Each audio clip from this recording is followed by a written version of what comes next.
तुम समय बर्बाद करने की सोचते हो जबकि समय तुम्हें बर्बाद कर रहा है। चलिए मैं आज आप लोगों को एक ऐसी स्टोरी सुनाने जा रहा हूँ जिसे सुनने के बाद आपको पता चलेगा कि समय आपको किस तरीके से बर्बाद कर रहा है। चलिए स्टार्ट करते हैं। एक आश्रम में गुरुजी कुछ बच्चे को शिक्षा देते थे।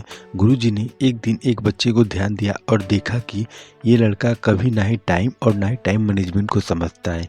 कोई काम टाइम पर नहीं करता है, ना ही सुबह जल्दी उठता है और ना ही किसी काम के लिए डेडिकेटेड रहता है और हर काम को लेट से करने की इसकी आदत हो चुकी थी। कई बार तो गुरुजी ने उससे बातें की, समझाया, बेटा इस जिंदगी में समय को नहीं समझने वाले बहुत कुछ खो देते हैं, इसीलिए तू वो सितम कर जो तू भी सह सके। मगर उससे कोई इफेक्ट नहीं हुआ। कुछ लोग होते हैं जिसे आग में जाने के बाद पता चलता है कि आग गर्म होती है और इसमें हाथ नहीं डालनी चाहिए। वो लोग बातों से कभी नहीं सीख सकते कि आग गर्म होती है और इसमें हाथ डालने से आदमी जल सकता है। फिर ऐसा ही उसका जलता रहा, ना ही किसी काम के लिए डेडिकेशन थी और ना ही टाइम मैनेजमेंट को समझता था। मगर वो कहते हैं ना, आपकी खामियां जिंदगी एक न एक दिन खुद समझाती है। जब वो लड़का कुछ दिनों बाद अपने घर गया, कुछ दिन तो अच्छे से चल रहे थे, मगर उसी के कुछ दिनों बाद उसकी माँ की तबीयत खराब हो गई और वो उसने हॉस्पिटल ले गया।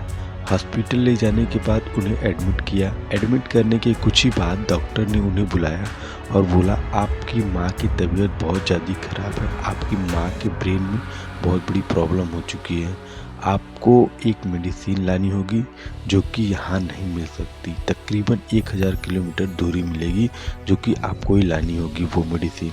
बोला ठीक है डॉक्टर, मैं कहीं से भी ला सकता हूँ, मेरे लिए माँ ही मेरी सब कुछ है, बस आप उन्हें बचा लीजिए। और वो पैसे लिए और निकल गया। मगर आदत उसकी ऐसे ही थी, कभी टाइम को उसने सीखा ही नहीं। कुछ दूर चला, आराम किया, फिर चला, फिर रुकता, किसी से बेमतलब का बातें करता, फिर आगे बढ़ता। ऐसे वैसे वहाँ तक पहुँचा, उसने मेडिसिन ली और हॉस्पिटल के लिए निकल गया। पहुँचते ही डॉक्टर को मेडिसिन दिया और पूछा, डॉक्टर साहब अब मेरी माँ कैसी है? डॉक्टर बोले, नो, अब वो इस दुनिया में नहीं है। उन्हें मेडिसिन की बहुत आवश्यकता थी, मगर टाइम से ना मिलने की वजह से उनकी हालत गंभीर हुई और उनका डेथ हो गया। आप उनकी डेड बॉडी ले जा सकते हैं, सॉरी।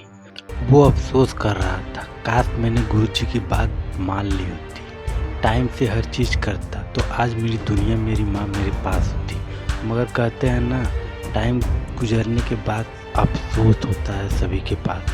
बस उनके साथ भी बस वही हो रहा था उस समय।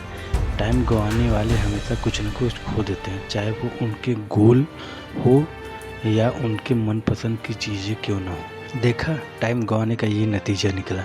उसने जिसे वो सबसे ज़्यादा पसंद करता था, प्यार करता था, उसने उसे खो दिया। इसलिए कहते हैं कभी टाइम किसी फालतू चीज़ों में ना गंवाएं। आप जिससे सबसे ज़्यादा चाहते हैं, सबसे ज़्यादा पसंद करते हैं, चाहे वो आपका गोल, लक्ष्य क्यों ना हो, आप उसे खो सकते हैं। इसीलिए कभी आप टाइम को ना गंवाएं।